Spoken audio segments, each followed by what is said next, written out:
Welcome back. 2015 was a magical year for Novak Djokovic, and he capped it off by winning his third major of the season, second title at the U.S. Open, and 10th Grand Slam overall. He was the third man to reach all four major finals in the same year.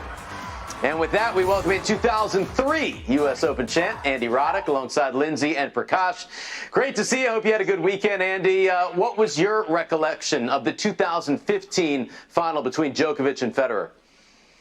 Well, for a while, I think early on in Novak's career, it felt like he was the one who had to play an exceptional match to beat Roger. And from 14-15 on, you started feeling the other way where it got extended to 4 sets, but not much more for Roger. The way that kind of matchup started shaking out was there was kind of a distinct turn, and Novak won his second U.S. Open, obviously there in 2015, and that was he was kind of already the dominant player on the planet, but kind of cemented it with victories like that. Andy, with regards to Roger and Novak, they played in the final of Wimbledon in 2014, tight 5-setter. Then again, Novak won in Wimbledon the following year, and now again this third final. Novak really started to separate himself in their head-to-head, especially in Grand Slam finals. Roger's so good on that second Sunday. What do you think happened for Novak? Was it more mental, or he did improve his game physically as well? Yeah, I don't think it's an either-or question. I also think just the mental dynamic of a matchup and where people are at the peaks of their careers and how they kind of cross over throughout them. I think it's a hard ask for Roger to stay in the prime of his career for 15 years. The kind of the post-prime version of Roger is still good enough to win slams, but you start going 13, 14, 15, 16 as far as years, like you're seeing prime Novak, and it's a question whether you're seeing prime Roger in that time frame, but you definitely are seeing prime Novak. We go back to this particular match in this final. Going in, Roger had only been broken 2 times the entire tournament. Novak breaks him 6 times in the finals. And you go to the other side, Roger, 4 of 23 on break points. Why does Novak have the edge on these big points against Roger? Well, I think, Roger really has to, we talked about it last week. I think it was we were covering the Wimbledon final between them last year.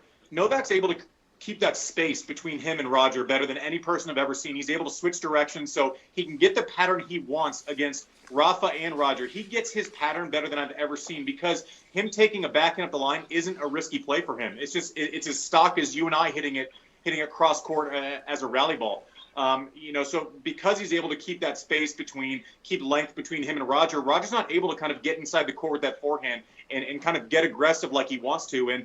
And from a neutral position, I don't know that I've ever seen anyone better from a neutral position than Novak. He can kind of play up in the court when he needs to against Roger. He can kind of play possum and play back, and he kind of goes in between those strategies really well. He's kind of learned how to master that kind of cat and mouse play against Roger. Yeah, and New York is another one of these places where he's more the villain with the crowd. They're definitely pro Roger, pro Rafa when Novak plays them. What kind of toll do you think that takes on Novak, or do you think that really fires him up in these matches? Both. I think it probably bothered him more earlier on in his career, but he's the guy that's trying to break up the Beatles. They had this established rivalry. They had those amazing. Rafa and Roger had these amazing Wimbledon finals where people wanted more of it, and here comes this kid who is a little spicy on the court, gets a little upset, had kind of talked trash to the U.S. Open crowd earlier in his career, and he's trying to break up this rivalry, and he has. He's kind of inserted himself directly in it.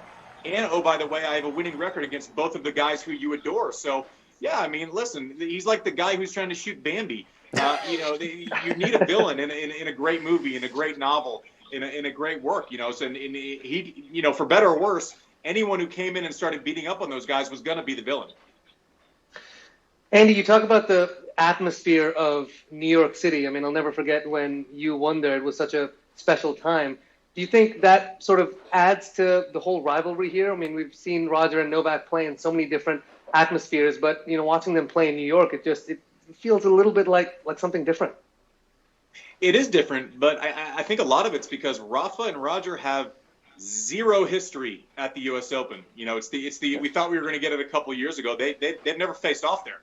So, you do think of the Novak versus Roger matchup more so, even though they've played more Wimbledon finals, it seems like New York and night session, and Novak getting a little salty with the crowd, and them getting behind Roger, and maybe it's Roger's not the favorite in the matches, and I think those matches in New York were the first time where categorically he wasn't the favorite going in. So that all kind of adds to the tension and the feel of a match. Trying to break up the Beatles. In a few years, he may have the best-selling album of all time, Novak Djokovic. We shall see. Andy, stick around. John Wertheim joins us after a quick break. Don't go